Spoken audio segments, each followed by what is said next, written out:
మహాత్మా గాంధీ జాతీయ గ్రామీణ ఉపాధి హామీ పథకానికి సంబంధించి ఇటీవల కేంద్రంలోని మోడీ ప్రభుత్వం రెండు చారిత్రాత్మక తప్పిదాలు చేసింది. ఒకటి, మహాత్మా గాంధీ జాతీయ గ్రామీణ ఉపాధి హామీ పథకం నుండి మహాత్మా గాంధీ పేరు తొలగించడం. రెండవది, ఈ పథకం కింద కేంద్ర ప్రభుత్వ వాటాను 90% నుండి 60% తగ్గించడం. ఈ రెండు చారిత్రక తప్పిదాలు. మహాత్మా గాంధీ జాతీయ గ్రామీణ ఉపాధి హామీ పథకం అనేది ఇది కాంగ్రెస్ పార్టీ మానస పత్రిక. పల్లెల నుండి పట్టణాలకు వలసలు నివారించాలనే ఉద్దేశంతో ఆనాడు మన్మోహన్ సింగ్ గారు ప్రధానమంత్రిగా, సోనియా గాంధీ గారి మార్గదర్శకత్వంలో కాంగ్రెస్ నేతృత్వంలోని యూపీఏ 1 ప్రభుత్వం 2005లో చట్టం చేసి 2006 ఫిబ్రవరి 2న దీన్ని ప్రారంభించడం జరిగింది. కాబట్టి ఇది కాంగ్రెస్ పార్టీ మానస పత్రిక. ఈ పథకానికి ఆంధ్రప్రదేశ్కు, రాయలసీమకు ఒక అవినాభావ అనుబంధం ఉంది. దీన్ని మొట్టమొదట ప్రారంభించింది ఉమ్మడి ఆంధ్రప్రదేశ్లో, ఉమ్మడి అనంతపురం జిల్లాలో, సింగనమల నియోజకవర్గంలో, సింగనమల మండలంలో, బండ్లపల్లిలో ఆనాడు మన్మోహన్ సింగ్ గారు, సోనియా గాంధీ గారు, ఆంధ్రప్రదేశ్ ముఖ్యమంత్రి రాజశేఖర రెడ్డి గారు వీరందరూ కలిసి దీన్ని ప్రారంభించడం జరిగింది. ఆ విధంగా ఈ పథకానికి, ఈ ప్రాంతానికి ఒక అవినాభావ సంబంధం ఉంది. ఈ పథకం పల్లె ప్రజల పాశుపతాస్త్రం. నేను ముందే చెప్పినట్లు పల్లెల నుండి పట్టణాలకు వలసలు నివారించి గ్రామీణ ప్రజలకు ఉపాధి భద్రత కల్పించాలనే మహత్తర ఆశయంతో ప్రారంభించినటువంటి ఒక పల్లెల పాశుపతాస్త్రం.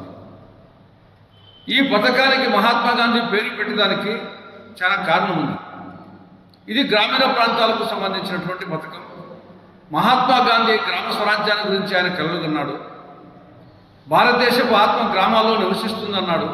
అందుకోసం ఆయన పేరుతో ఈ పథకానికి పెట్టి, ఆయన జాతిపిత, గ్రామ స్వరాజ్యం కోసం కలలుగన్నటువంటి నేత కాబట్టి ఆయన పేరుతో మహాత్మా గాంధీ జాతీయ గ్రామీణ ఉపాధి హామీ పథకం అని పేరు పెట్టడం జరిగింది. రాష్ట్రాల మీద బడ్డలు లేకుండా 90% కేంద్రం, 10% రాష్ట్రం నిధులు భరించే విధంగా దీనికి రూపకల్పన జరిగింది. ఇందులో మెటీరియల్ కాంపొనెంట్, వేస్ట్ కాంపొనెంట్ కేవలము కూల కోసమే కాకుండా అభివృద్ధి కార్యక్రమాలు కూడా ఉండాలనే ఉద్దేశంతో వేస్ట్ కాంపొనెంట్, మెటీరియల్ కాంపొనెంట్ పెట్టడం జరిగింది. ఈ యొక్క వేస్ట్ కాంపొనెంట్ కింద ఉపాధి లభించింది.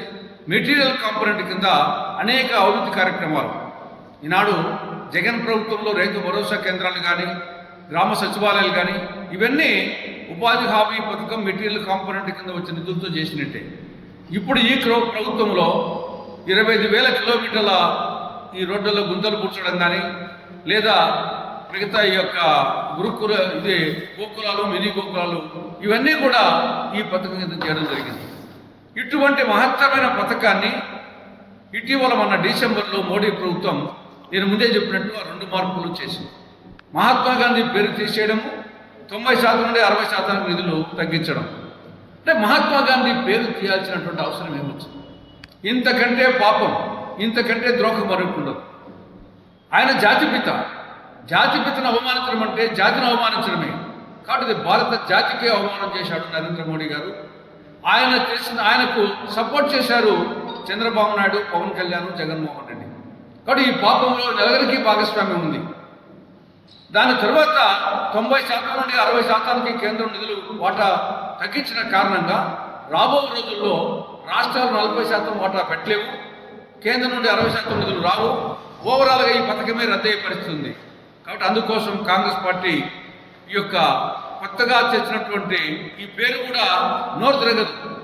విబిజీ రామ్జీ అంట. అంటే వికసిత్ భారత్ గ్యారంటీ రోజ్గార్ ఆజీవికా మిషన్ గ్రామీణ.